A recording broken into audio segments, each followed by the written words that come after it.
Dear student, स्वागत है आपका आपके अपने YouTube channel Arun bio classes में। सबसे पहले तो जो विद्यार्थी कक्षा 11 में हुए हैं उन्हें बहुत बहुत शुभकामनाएं और उनके भविष्य के लिए उनको बेस्ट ऑफ लक, आगे कैरियर के लिए उनको बहुत बहुत बधाइयां हो। तो हम 11वीं क्लास से एक लेसन द सेल्स शुरू किया था, कोशिका, जिसका हमने एक वीडियो आपको पहले उपलब्ध करवाया था। इसके बाद आज इस कोशिका पार्ट में ही एक अगला टॉपिक हम शुरू करने जा रहे हैं आज, प्रोकैरियोटिक कोशिकाएं। देखिए, इससे पहले हमने कोशिका की खोज किसने की उसके बारे में अध्ययन किया और कोशिका सिद्धांत, आधुनिक कोशिका सिद्धांत ये क्या थे इसके बारे में अध्ययन किया। इसके बाद में कोशिकाओं को सुसंगठित केंद्रक न्यूक्लियस के आधार पर दो भागों में बांट रखा है, प्रोकैरियोटिक कोशिका और यूकैरियोटिक कोशिका। कोशिका के बारे में पढ़ने से पहले कोशिकाओं के ये दो प्रकार जानने बहुत ही आवश्यक है, क्योंकि हमें आगे चल करके दोनों ही प्रकार के जीवों का अध्ययन करना है, प्रोकैरियोटिक जीव भी और यूकैरियोटिक जीव भी। इसलिए दोनों प्रकार की कोशिकाओं का अध्ययन आवश्यक है। तो आज हम सबसे पहले ये बात करते हैं कि किस आधार पर कोशिकाओं को बांटा गया है, कोशिका के दो प्रकार यूकैरियोटिक और प्रोकैरियोटिक कैसे बनाए हैं उसके बारे में। तो ध्यान से इस वीडियो को देखिएगा और समझिएगा और धीरे धीरे करके आप अपने नोट्स में तैयार करते रहिए। जैसे आपको बताया जाता है, जो बोला जाता है उसको आप ध्यान से सुन करके लिखने का प्रयास कीजिएगा। देखिए, सबसे पहले हम बात करें एक कोशिका की कि एक कोशिका हम जैसे कि एनिमल सेल्स 4 आकृति की होती है लगभग।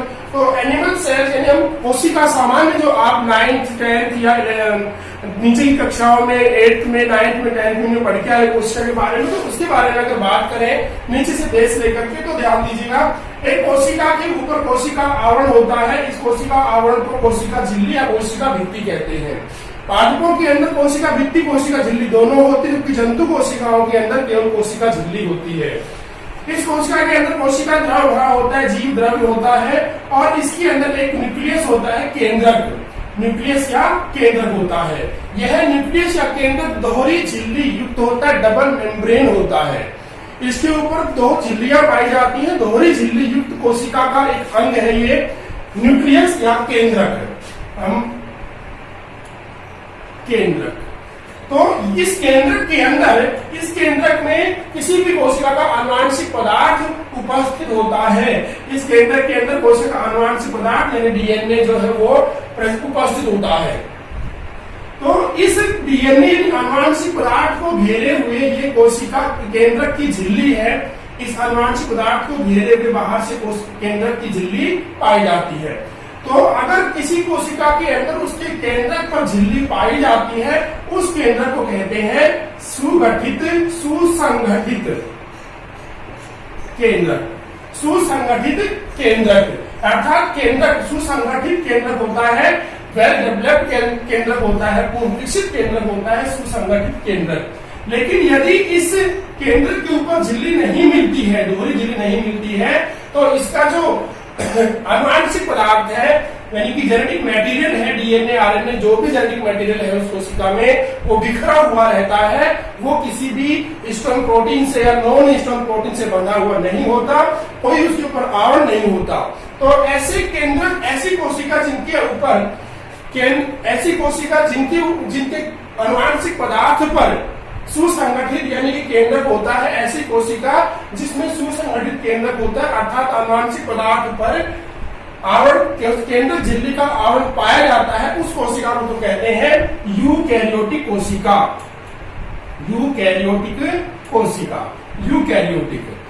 यूकैरियोटिक या ससीम केंद्री। और जिस कोशिका पर केंद्रक का आवरण नहीं होता, सुसंगठित केंद्रक की कोशिका क्या कहेंगे? यूकैरियोटिक कोशिका, ससीम केंद्री कोशिका। और जिसके ऊपर आवरण नहीं होता है, जिस कोशिका पर सुसंगठित केंद्रक नहीं होता और केंद्रक झिल्ली नहीं होती, ऐसी कोशिका कहते हैं असीम केंद्री या प्रोकैरियोटिक कोशिका। प्रोकैरियोटिक कोशिका या असीम केंद्र कोशिकाएं कहा जाता है। इस प्रकार से कोशिकाओं को केंद्रक के ऊपर झिल्ली है या नहीं है, अर्थात केंद्रक सुगठित है या नहीं है, इसके आधार पर दो भागों में बांट दिया। एक भाग जो कि अपूर्ण विकसित कोशिकाएं होती हैं उन्हें कहा प्रोकैरियोटिक कोशिका या असीम केंद्र की कोशिका, और जिनका केंद्रक के ऊपर झिल्ली पाई जाती है, उनका आनुवंशिक पदार्थ केंद्रक के अंदर बंद रहता है, उन कोशिकाओं को कहा यूकैरियोटिक या ससीम केंद्रीय कोशिकाएं। तो आज हम यहाँ पर पहले प्रोकैरियोटिक कोशिकाओं का अध्ययन करेंगे, प्रोकैरियोटिक या ससीम केंद्रीय कोशिका। और इससे पहले हम ये बात जान लें कि कौन कौन सी कोशिकाएं किन किन जीवाणुओं के अंदर प्रोकैरियोटिक कोशिका पाई जाती है। तो सूक्ष्म जीव, माइक्रो ऑर्गेनिज्म, सूक्ष्म जीव जो बहुत छोटे जीव होते हैं, जैसे जीवाणु, विषाणु, शैवाल, कवक व प्रोटोजोआ है, ये छोटे जीव आते हैं। विषाणु है, कवक है, शैवाल है, जीवाणु है, प्रोटोजोआ है, ये सूक्ष्म जीव के अंतर्गत आते सूक्ष्म जीव हैं। इन सभी जीवों की कोशिकाओं में पर्याप्त भिन्नताएं पाई जाती है। प्रोटोजोआ की कोशिका में, कवक की कोशिका में, जीवाणु की कोशिका में, विषाणु कोशिका है नहीं, शैवालों की कोशिकाओं में, इनमें एक विशेष भिन्नता पाई जाती है। बहुत सारी भिन्नताएं इनके अंदर मिलती हैं। कोशिकाओं में सुगठित केंद्रक की उपस्थिति, यानी कि वेल डेवलप्ड केंद्रक है या नहीं है, सुगठित केंद्रक की उपस्थिति एवं अनुपस्थिति के आधार पर प्रमुख दो प्रकार से कोशिकाओं को बांटा गया है, जिसका वर्णन हम आज पहले प्रोकैरियोटिक का करते हैं, असीम केंद्र की कोशिकाओं के बारे में। तो असीम केंद्र की कोशिका, जीवाणु कोशिका भी एक असीम केंद्र की कोशिका होती है। जीवाणु कोशिका की आणविक संरचना यहाँ पर दी हुई है। बैक्टीरियल सेल भी एक असीम केंद्रीय कोशिका होती है, यानी प्रोकैरियोटिक कोशिका होती है जीवाणु कोशिका। हम यहाँ पर जीवाणु कोशिका के माध्यम से ही प्रोकैरियोटिक कोशिका का अध्ययन करेंगे। इससे पहले असीम केंद्र की या प्रोकैरियोटिक प्रकार की कोशिकाएं सरलतम प्रकार की कोशिकाएं होती हैं, बहुत ही सरलतम प्रकार की होती हैं, जिनके अंदर कोशिकांग जैसे कि माइटोकॉन्ड्रिया जो विकसित कोशिकाओं के अंदर होते हैं, माइटोकॉन्ड्रिया, लाइसोसोम, अंतर्पद्रवी जालिकाएं, ये सभी इनके गांजिकाएं, ये सभी इन कोशिकाओं में नहीं पाए जाते। दोहरी झिल्ली कोशिकाओं इनमें नहीं पाए जाते। तो सरल प्रकार की कोशिकाएं होती है। माइकोप्लाज्मा, माइकोप्लाज्मा जिसको सबसे सूक्ष्म कोशिका माना जाता है, माइकोप्लाज्मा जिसको सबसे छोटी कोशिका माना जाता है। कोशिका भित्ति पाई जाती है इसके ऊपर, कोशिका भित्ति नहीं होती, बहुरूपिया इसको बोला जाता है, क्योंकि कोशिका भित्ति का आवरण नहीं होते, इस कारण से अपनी आकृति बदलता रहता है। तो माइकोप्लाज्मा जिनको बहुत ही सूक्ष्म कोशिका की अमाप की या बहुत छोटी कोशिकाओं के रूप में जाना जाता है, ये 0.1 से 0.25 न्यू एम होती है। 0.1 से 0.25 mu M micrometre. Mu M क्या है? माइक्रोमीटर। तो 0.1 से 0.25 न्यू एम सबसे सूक्ष्म कोशिकाओं के अंतर्गत माना जाता है माइकोप्लाज्मा की कोशिका को। माइकोप्लाज्मा कोशिका सबसे छोटी कोशिकाओं के रूप में माना जाता है। इससे बाद में पीपीएलओ की कोशिका भी काफी छोटी होती है। तो 0.1 से 0.25 माइक्रोमीटर इन कोशिकाओं का आकार होता है। जीवाणु में कोशिका का अमाप जो है वो 1 से 18 न्यू एम होता है, यानी 1 से 18 न्यू एम तक, यानी इससे माइकोप्लाज्मा से ये बड़ी कोशिकाएं होती हैं। 0.1 से 18 न्यू तक होता है, माइक्रोन तक होता है। 0.1 से 18 माइक्रोन तक इनका आकार होता है, अर्थात ये माइकोप्लाज्मा से कुछ बड़ी आकार की कोशिकाएं होती हैं जीवाणु कोशिका। असीम केंद्र की कोशिकाएं जीवाणुओं में एक नीली हरी शैवाल, जिनको साइनोबैक्टीरिया भी कहा जाता है, नीली हरी शैवाल, साइनोबैक्टीरिया या ब्लू ग्रीन एल्गी जिनको कहा जाता है, वो भी जीवाणु कोशिका के अंतर्गत ही माना जाता है। तो नीली हरी शैवाल में पाई जाती हैं। असीम केंद्र की प्रोकैरियोटिक कोशिका जीवाणु में मिलती है, नीली हरी शैवालों में मिलती है, इनमें पाई जाती है। इन कोशिकाओं का आमाप यूकैरियोटिक कोशिकाओं से बहुत छोटा होता है, काफी छोटा होता है। यूकैरियोटिक कोशिका जो अपन में है, प्लांट्स के अंदर है, बड़े विकसित जीवों के अंदर है, इनमें यूकैरियोटिक कोशिका है, उनसे बहुत छोटे आमाप की होती हैं प्रोकैरियोटिक सेल्स। इनका संगठन व संरचना भी सरल व प्राथमिक प्रकार की होती है। इनकी संरचना और संगठन बहुत ही सरल होता है, प्राथमिक प्रकार का होता है। इनके अंदर ज्यादा सघन क्षेत्र या सघन डिफिकल्टी जो ऑर्गन है वो इनमें नहीं पाए जाते। ऐसे सरल और प्राथमिक प्रकार की संरचना होती है। इनमें सुसंगठित केंद्रक नहीं होता, सुगठित केंद्रक नहीं पाया जाता, अर्थात इनके आनुवांशिक पदार्थ पर केंद्रक के ऊपर जो दोहरी झिल्ली होती है वो नहीं पाई जाती। ऐसे केंद्रक सुगठित केंद्रक नहीं होते हैं, अर्थात केंद्रक झिल्ली युक्त नहीं पाया जाता। तो मेन पॉइंट है प्रोकैरियोटिक कोशिका का कि इसके केंद्रक पर ये जो केंद्रक हमने बना रखा है ये एनिमिक आकृति बना रखा है, बिखरा हुआ रहता है आनुवांशिक पदार्थ। तो इसके केंद्रक पर कोई केंद्रक झिल्ली नहीं पाई जाती। ये प्रोकैरियोटिक कोशिका का मेन लक्षण है। इन कोशिकाओं में झिल्ली युक्त अंगक, झिल्ली युक्त जिनके ऊपर झिल्लियां पाई जाती हैं, किसी में दोहरी झिल्ली डबल मेम्ब्रेन, किसी में सिंगल मेम्ब्रेन, ऐसे कोशिकांग इनके अंदर नहीं पाए जाते। जैसे माइटोकॉन्ड्रिया, माइटोकॉन्ड्रिया आप छोटी क्लास में सुना भी होगा आपने, माइटोकॉन्ड्रिया। माइटोकॉन्ड्रिया इन अंगों पर, माइटोकॉन्ड्रिया इन कोशिकाओं के अंदर नहीं पाए जाते। गोल्जी काय, गोल्जी बॉडी या गोल्जी कॉम्प्लेक्स, लाइसोसोम, लैन काय जिसे आत्मघाती थैली भी कहा जाता है, कोशिका की आत्मघाती थैली, लाइसोसोम, ये भी इसमें नहीं मिलते। अंतःप्रद्रवी जालिका, अंतःप्रद्रवी जालिका, एंडोप्लाज्मिक रेक्टिकुलम, ये भी इन कोशिकाओं में नहीं पाए जाते। तो तारक काय, सेंट्रोसोम, तो ये जो अंगक है दोहरी झिल्ली अंग जैसे माइटोकॉन्ड्रिया है, गोल्जी काय है या गोल्जी कॉम्प्लेक्स है, लाइसोसोम है, अंतःप्रद्रवी जालिका, एंडोप्लाज्मिक रेक्टिकुलम है, सेंट्रोसोम या तारक काय है, ये सभी इन कोशिकाओं के अंदर नहीं पाए जाते। दोहरी झिल्ली कोशिकांग इनमें नहीं मिलता। राइबोसोम, मीजोसोम्स पाए जाते हैं, राइबोसोम इनमें होते हैं। देखो हमने राइबोसोम इस कोशिका के अंदर नाम में लिखा है राइबोसोम। राइबोसोम होते हैं, लेकिन किस प्रकार के होते हैं उसकी हम बात करेंगे जब इनकी संरचना पढ़ेंगे। राइबोसोम होते हैं, मीजोसोम होता है, मीजोसोम ये है, मीजोसोम यहाँ पर माइटोकॉन्ड्रिया के समान होता है। विकसित कोशिकाओं के अंदर माइटोकॉन्ड्रिया श्वसन का कार्य करता है, ऊर्जा निर्माण का कार्य करता है, ऊर्जा बनती है, इसलिए माइटोकॉन्ड्रिया को कोशिका का पावर हाउस कहा जाता है। इसी प्रकार से मीजोसोम भी यहाँ पर माइटोकॉन्ड्रिया के समान कार्य करता है, इसके अंदर श्वसन के लिए आवश्यक एंजाइम पाए जाते हैं, ऊर्जा निर्माण का कार्य करता है मीजोसोम। कैसे बनता है अभी बात करते हैं इसी बारे में कि किस प्रकार से बनता है। तो राइबोसोम और मीजोसोम्स पाए जाते हैं इसके अंदर। इनके केंद्रक को, अब यहाँ पर एक बात नोट करने की है कि प्रोकैरियोटिक कोशिकाओं की केंद्रक को न्यूक्लियोइड कहा जाता है, न्यूक्लियोइड। प्रोकैरियोटिक कोशिकाओं के केंद्र को न्यूक्लियोइड कहा जाता है।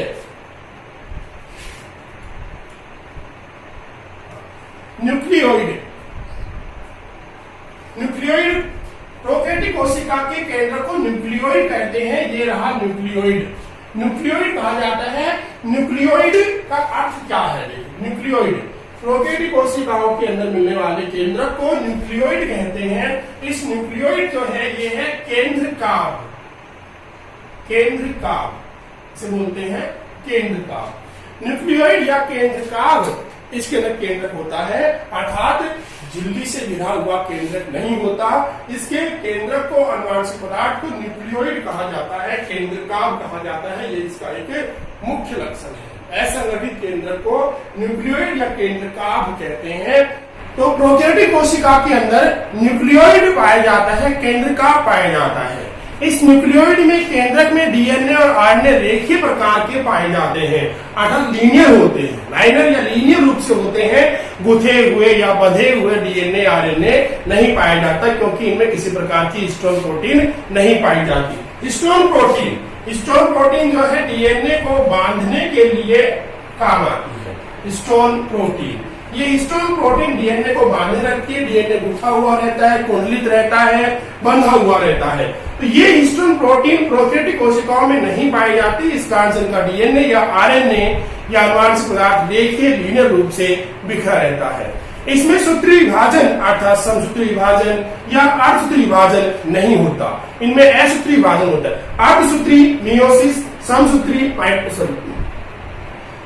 माइटोसिस और मियोसिस अर्धसूत्री, दोनों ही समसूत्री अर्धसूत्री विभाजन इनके अंदर नहीं पाए जाते। कुछ जीवाणुओं में उपरोक्त रचनाओं के अतिरिक्त, कुछ जीवाणुओं में इन संरचनाओं के अतिरिक्त कसाब, फ्लैजिला, फिमरी या पिलाई भी पाई जाती है। फिमरी, कसाब या पिलाई पाई जाती है। कसाब फ्लैजिला हो सकती है, वो फ्लैजिला एक तरफ हो सकती है, दोनों तरफ हो सकती है। फिमरी या पिलाई होती है, वो सारे जीवाणु के चारों तरफ हो सकती है। इस प्रकार से इसके अंदर कुछ जीवाणु के अंदर फिमरी या पिलाई या कसाब ये पाई जाती है।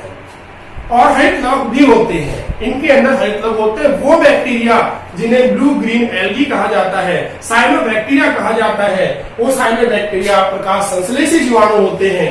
ये प्रकाश संश्लेषी जीवाणुओं के अंदर हरित लवक भी पाया जाता है, जिनके अंदर क्लोरोफिल पाया जाता है, साइनोफिल। ब्लू ग्रीन एल्गी में साइनोबैक्टीरिया मिलने वाला क्लोरोफिल साइनोफिल के अंदर पाया जाता है।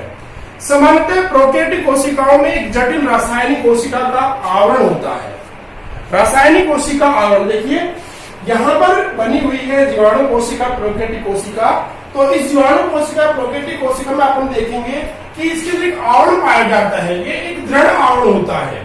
रासायनिक कोशिका आवरण होता है, एक प्रकार का विभिन्न रसायनों से बना हुआ कोशिका आवरण होता है। यह कोशिका आवरण आपस में दृढ़ता से बंधा रहता है। कई आवरण होते हैं, लेकिन सारे आवरण आपस में दृढ़ता चिपके रहते हैं और समानतः एक आवरण बनाते हैं। इस दृढ़ संरचना के अंदर दृढ़ आवरण में 3 स्तर होते हैं। 3 स्तर पाए जाते हैं इस दृढ़ आवरण के अंदर। वो स्तर कौन कौन से हैं? देखिए, सबसे पहले होता है बाह्य परत। सबसे पहली होती है बाह्य परत, आउटर लेयर या बाह्य स्तर।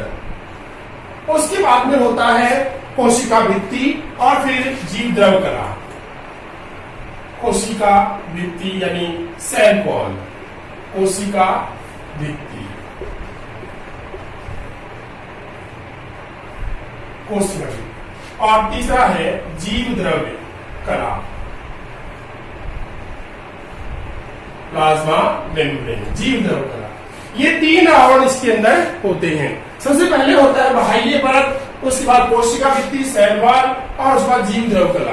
अब हम अध्ययन करते हैं किस किस की बनी होती है। सबसे पहला है बाह्य परत। बाह्य परत हम पहला टॉपिक लेके चलते हैं। यह सामान्यतः ग्लाइकोकैलिक्स की बनी होती है। ग्लाइकोकैलिक्स,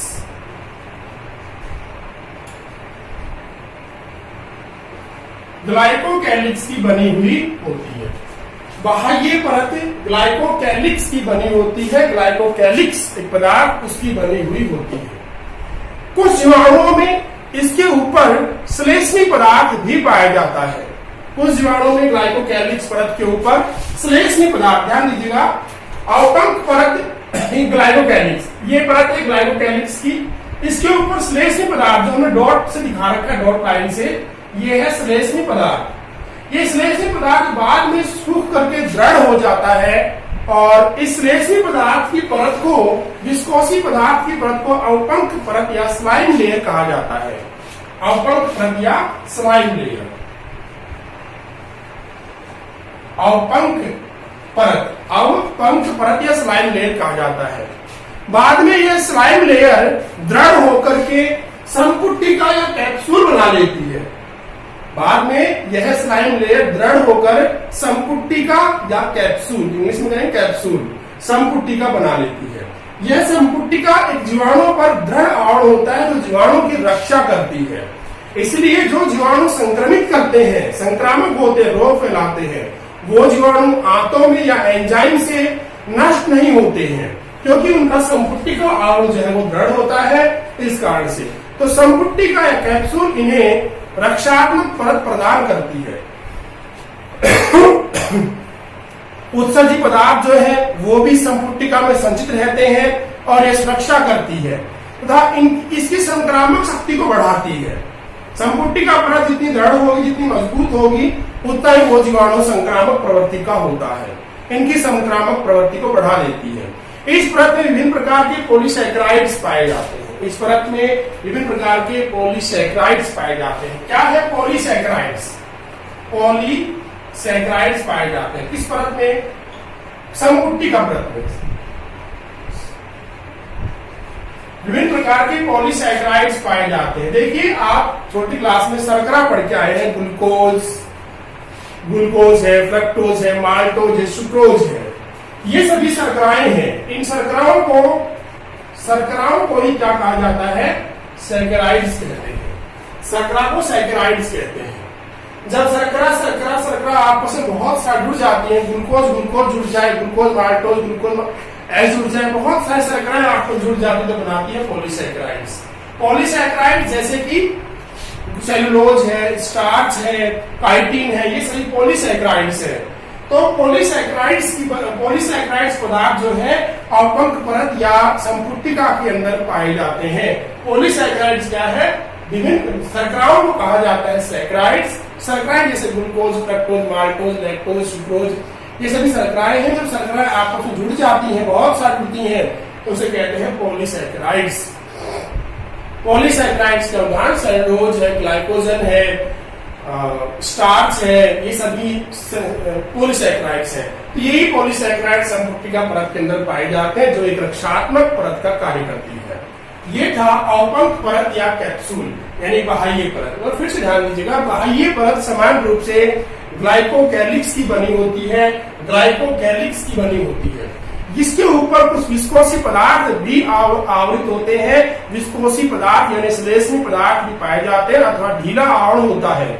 इस ढीले आवरण को अवपंक परत या स्लाइम लेयर कहते हैं, अवपंक परत। लेकिन बाद में यह परत दृढ़ हो जाती है, तब इसे संपुटिका या कैप्सूल कहा जाता है। संपुटिका में जीवाणु के उत्सर्जी पदार्थ होते हैं तथा यह सुरक्षा का कार्य करती है। संपुटिका जीवाणु की संक्रामकता को बढ़ा देती है और इस संपुटिका में पॉलीसैकराइड्स पाए जाते हैं। ये था इसका पहला टॉपिक, संरचना का पहला टॉपिक। तो ये है अवपंक परत, कैप्सूल या ग्लाइकोकैलिक्स। इसके बाद आता है दूसरा नंबर पर कोशिका भित्ति या सेल वॉल। कोशिका भित्ति, सेल वॉल।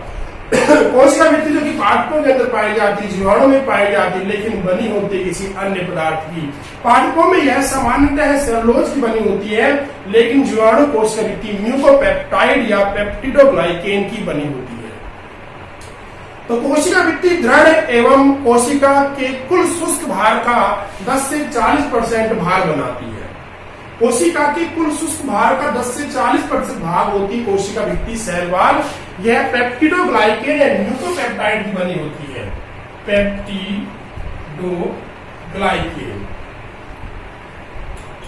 पेप्टिडोग्लाइकेन या दूसरा नाम है म्यूकोपेप्टाइड।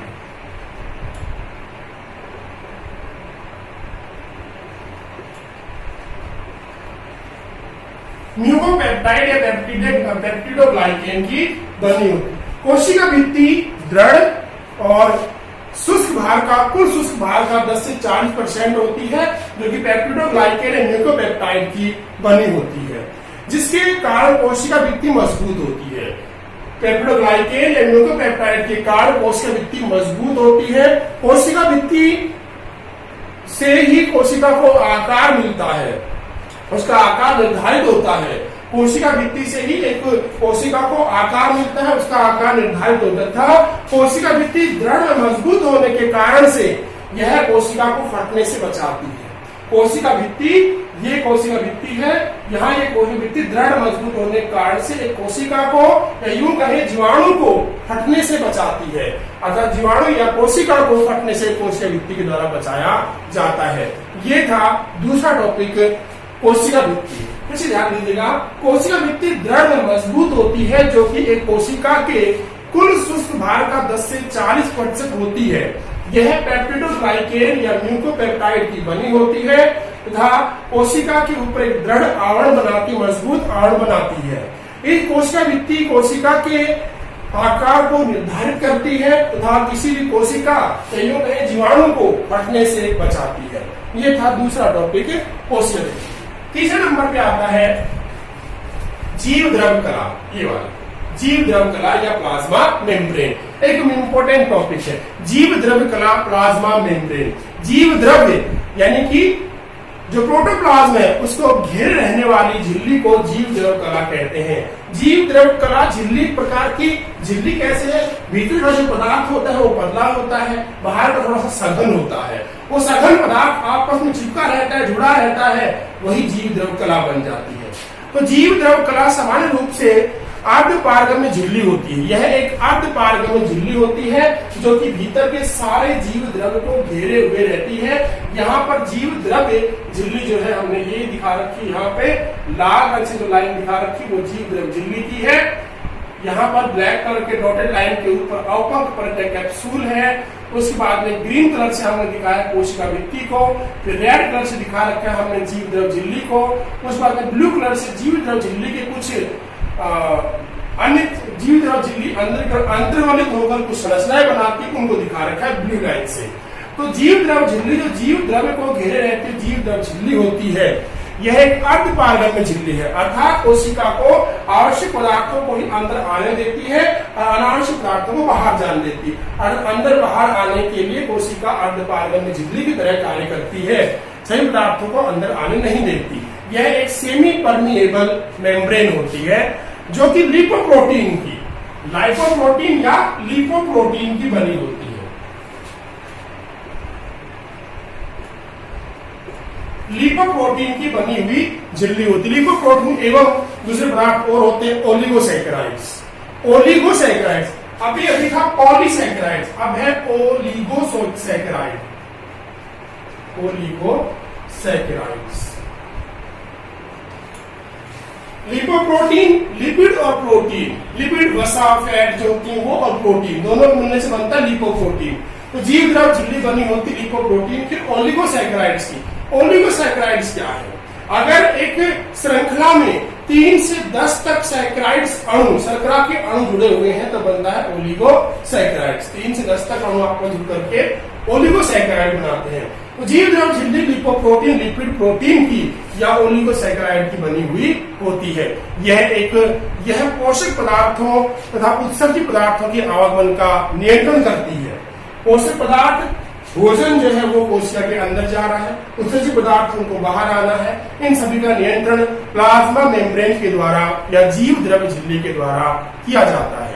जीव द्रव कला या जीव द्रव झिल्ली श्वसन, प्रकाश संश्लेषण यानी फोटोसिंथेसिस, श्वसन यानी रेस्पायरेशन, फोटोसिंथेसिस, लिपिड संश्लेषण, लिपिड फॉर्मेशन या लिपिड सिंथेसिस तथा अन्य जटिल उपापचय क्रियाएं और भी जो उपापचय क्रियाएं हैं उनका स्थल भी होती है। जीव द्रव झिल्ली के द्वारा श्वसन क्रिया होती है, प्रकाश संश्लेषण की क्रिया होती है, अन्य उपापचय जटिल उपापचय क्रियाएं वो होती है, लिपिड का संश्लेषण इसके द्वारा किया जाता है। प्रोकैरियोटिक कोशिकाओं में श्वसन में अवशोषण हेतु जीव द्रव कला। अब यहाँ पर एक टॉपिक है इम्पोर्टेंट, ध्यान दीजिएगा।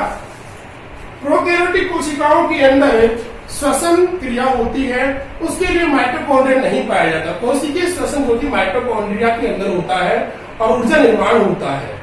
प्रोकैरियोटिक कोशिकाओं में माइटोकॉन्ड्रिया नहीं पाया जाता। माइटोकॉन्ड्रिया के स्थान पर यहाँ पर जीव द्रव झिल्ली अंदर की ओर अंतर्वलित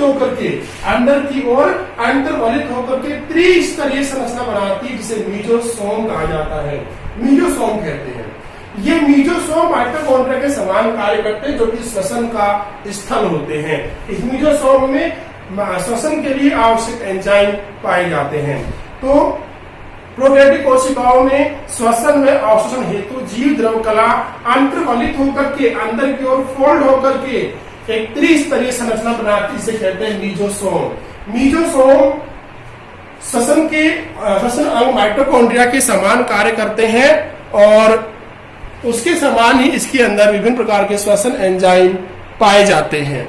ये श्वसन एंजाइमों के कारण से ही इसमें ऊर्जा का निर्माण होता है। इसके बाद में यहाँ पर ये सभी अंग थे। इसके बाद में जीवाणु कोशिका के अंदर जीव द्रव कला में जीव द्रव के अंदर जो कुछ पाए जा रहे हैं उनकी बात करें। कुछ स्वयंपोषी प्रोकैरियोटिक कोशिका, स्वयंपोषी प्रोकैरियोटिक कोशिका ऐसी कोशिका है जो प्रकाश संश्लेषण करती हैं, अपना मूल्य स्वयं निर्माण कर सकती हैं। उनके अंदर वर्णक लवक में नहीं होते, प्लास्टिड लवक या प्लास्टिड। जैसे कि आप पढ़ के आए हो हरित लवक, प्लास्टिड। तो लवक होते हैं, हरित लवक होता है, एवर्णी लवक होता है, वर्णी लवक होते हैं। तो ये सभी लवक तो हरित लवक में न होकर के अर्थात प्रोकैरियोटिक कोशिका, कुछ स्वयंपोषी प्रोकैरियोटिक कोशिका में वर्णक लवक में न होकर के लैमेली गुट्टिकाओं के अंदर होते हैं। लैमेली या कुट्टिकाओं जो होती है उनके अंदर कुट्टिकाएं होती है, उन कुट्टिकाओं के अंदर क्या होते हैं, लवक पाए जाते हैं जो प्रकाश संश्लेषण एवं नाइट्रीकरण का कार्य करते हैं।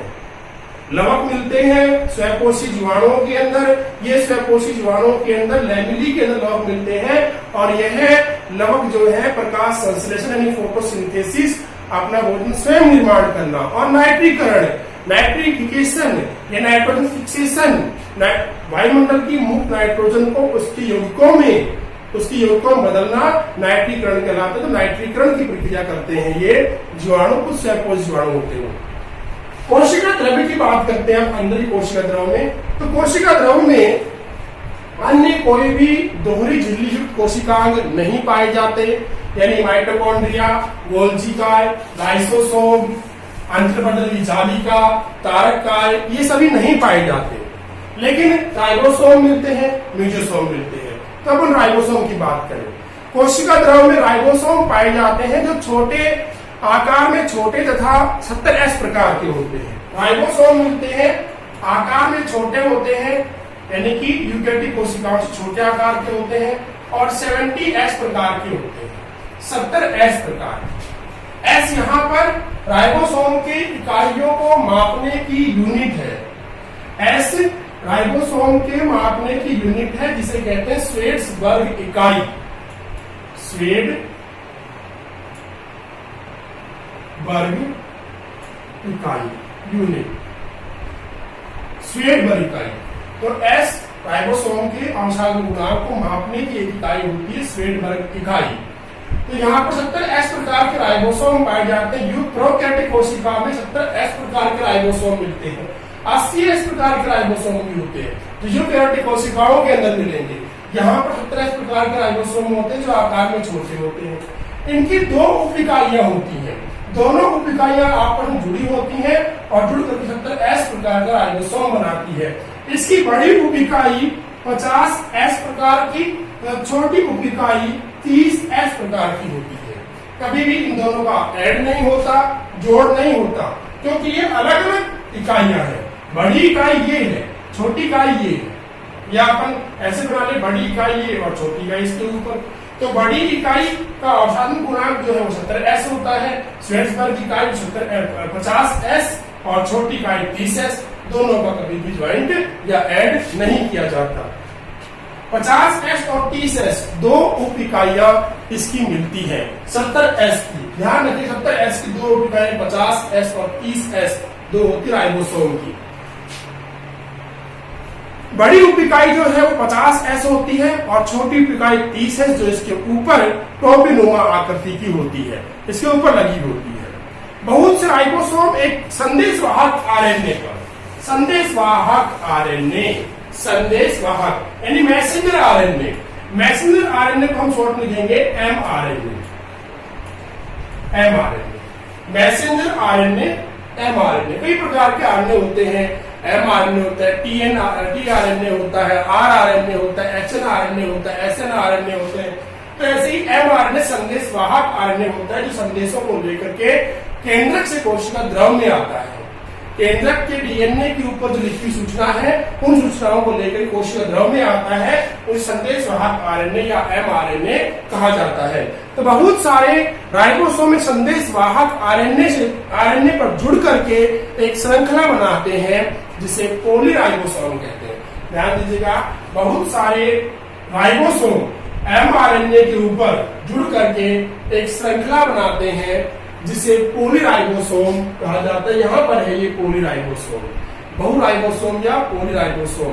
तो बहुत सारे राइबोसोम mRNA या मैसेंजर आरएनए संदेशवाहक आरएनए के ऊपर जुड़ करके एक संरचना बनाते हैं, पॉलीराइबोसोम या बहुराइबोसोम जिसे कहा जाता है। ये भी प्रोकैरियोटिक कोशिका की कोशिका द्रव में पाया जाता है।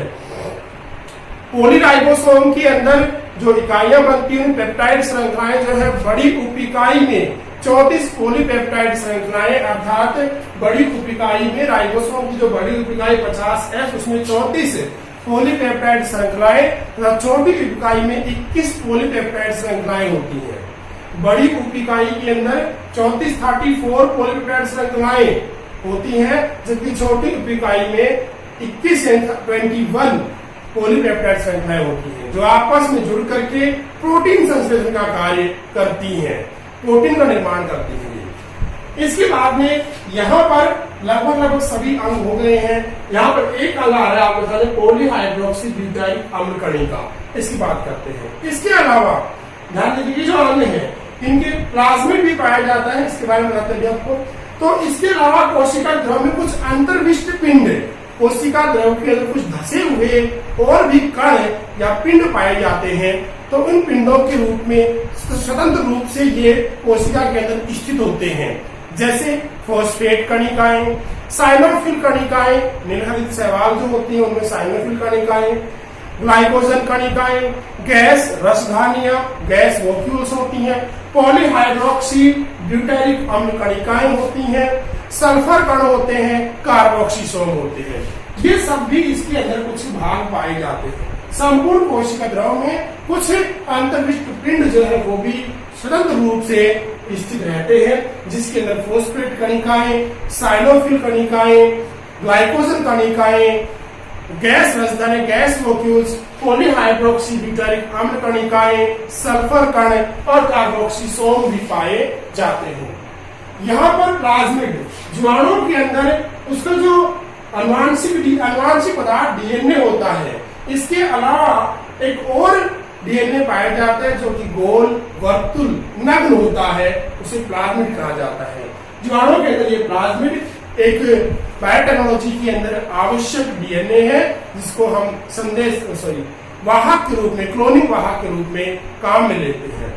ये था अपना प्रोकैरियोटिक सेल्स। अब बात करें प्रोकैरियोटिक सेल्स के उदाहरण की, तो मोनेरा जगत के सदस्य, जैसे मोनेरा जगत के सदस्य जो हैं उनके अंदर प्रोकैरियोटिक सेल होती है, जैसे सत्य जीवाणु, यू बैक्टीरिया, सत्य जीवाणु, यू बैक्टीरिया, साइनो जीवाणु या नीलहरित शैवाल या साइनोबैक्टीरिया, आर्की जीवाणु यानी आर्की बैक्टीरिया। एक सत्य जीवाणु होते हैं यू बैक्टीरिया, एक आर्की बैक्टीरिया, आर्की जीवाणु, प्रिमिटिव जीवाणु, माइकोप्लाज्मा और एक्टिनोमाइसीट्स वर्ग की कवक, ये सभी प्रोकैरियोटिक सेल्स का उदाहरण है। तो मोनेरा जगत के जो सदस्य जैसे कि आर्की बैक्टीरिया है, यू बैक्टीरिया है, माइकोप्लाज्मा है और एक्टिनोमाइसीट्स वर्ग की जो कवक है, उनके अंदर प्रोकैरियोटिक सेल्स पाई जाती हैं।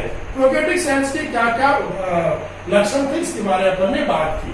तो यहाँ पर जीव द्रव के अंदर जो मिलने वाली संरचनाएं हैं उनके बारे में फिर से ध्यान दीजिएगा। जीव द्रव कला पर, जीव द्रव कला जो कि अर्धपारगम्य झिल्ली होती है, जीव द्रव को घेरे रहती है, सामान्यतः यह लिपोप्रोटीन ओलिगोसैकेराइड की बनी होती है। यह पोषक पदार्थों और उत्सर्गी पदार्थों के आवागमन का कार्य करती है। जीव द्रव कला श्वसन, प्रकाश संश्लेषण, लिपिड संश्लेषण, जटिल उपापचयी क्रियाओं का स्थल होती है। प्रोकैरियोटिक कोशिका में श्वसन और अवशोषण के लिए एक आवश्यक अंग मीजोसोम होता है, जो कि जीव द्रव झिल्ली के अंतर्वलन से अंदर की ओर धंसने से बनता है। मीजोसोम यानी इसका दूसरा नाम है मध्यकाय, इसको मध्यकाय भी कहते हैं, मीजोसोम मध्यकाय भी कहते हैं। ये इसे पाया जाता है। कुछ स्वयंपोषी प्रोकैरियोट कोशिकाओं में वर्णक लॉक में न होकर के, प्लास्टिड में न होकर के लैमिनी वाले भाग में होते हैं, जो प्रकाश संश्लेषण का कार्य करते हैं, नाइट्रीकरण करते हैं, नाइट्रोजन फिक्सेशन करते हैं, अर्थात वायुमंडल की मुक्त नाइट्रोजन को उसके यौगिकों में, जैसे कि नाइट्राइट, जैसे N2O में, NO3 में, नाइट्रेट में, अमोनिया में, इनमें बदलने का कार्य करती हैं। कोशिका द्रव में राइबोसोम पाए जाते हैं, मीजोसोम होते हैं, राइबोसोम होते हैं। राइबोसोम सामान्यतः छोटे आकार के होते हैं, 17S प्रकार के होते हैं। 17S प्रकार के राइबोसोम की 2 यूनिट होती है, एक होती है 50S बड़ी उपिकाई और एक छोटी 30S छोटी उपिकाई होती है। बड़ी राइबोसोम आपस में दोनों जुड़ी रहती है। बड़ी उपिकाई पर छोटी उपिकाई टोपिनुमा आकृति में जुड़ी हुई रहती है। कभी कभी एक मैसेंजर आरएनए पर, mRNA पर बहुत सारे राइबोसोम आपस में आकर के जुड़ जाते हैं, जिसे पॉलीराइबोसोम कहते हैं। इन पॉलीराइबोसोम की जो राइबोसोम की बड़ी उपिकाई है 50S इकाई, उसके अंदर 34 पॉलीपेप्टाइड श्रृंखलाओं की सूचना, जबकि छोटी उपिकाई में 21 पॉलीपेप्टाइड श्रृंखलाएं विद्यमान होती हैं जो प्रोटीन संश्लेषण का कार्य करती हैं। इसके अलावा कोशिका द्रव में कुछ अंतर्विष्ट पिंड पाए जाते हैं। ये अंतर्विष्ट पिंड क्या क्या होते हैं? फॉस्फेट कणिकाएं होती हैं, साइनोफिल कणिकाएं होती हैं, ग्लाइकोजन कणिकाएं होती है, गैस वोक्यूल गैस राजधानी होती, पॉलीहाइड्रोक्सी ब्यूटारिक अम्ल कणिकाएं होती हैं, सल्फर कणिकाएं होती, कार्बोक्सिसोम होते हैं। ये सभी इसके अंदर पाए जाते हैं। प्रोकैरियोटिक सेल्स कौन कौन सी है? मोनेरा जगत के सदस्य जैसे कि आर्किबैक्टीरिया, यूबैक्टीरिया, माइकोप्लाज्मा, साइनोबैक्टीरिया या साइनो जीवाणु और एक्टिनोमाइसीट्स वर्ग जो है वो प्रोकैरियोटिक कोशिका के अंतर्गत आती है। ये था आज का हमारा टॉपिक, प्रोकैरियोटिक सेल्स, उसकी संरचना और उसके भागों का वर्णन। तो आप ध्यान से इस चीज को देखिएगा, वीडियो को ध्यान समझिएगा, नोट्स बनाने की कोशिश कीजिएगा, लिखने की आदत डालिए, उनको सुन करके लिखिए, नोट्स बनाइए। चित्र आपके सामने मौजूद है, चित्र आपको ग्रुप में भी सेंड कर दिया जाता है, उसको भी ध्यान दीजिए। तो यहाँ पर ये प्रोकैरियोटिक सेल्स का टॉपिक खत्म होता है। अगली कक्षा के अंदर अगले वीडियो में फिर से हाजिर होंगे यूकैरियोटिक सेल्स के बारे में, कि क्या है यूकैरियोटिक सेल्स और उसकी संरचना। धन्यवाद, थैंक यू।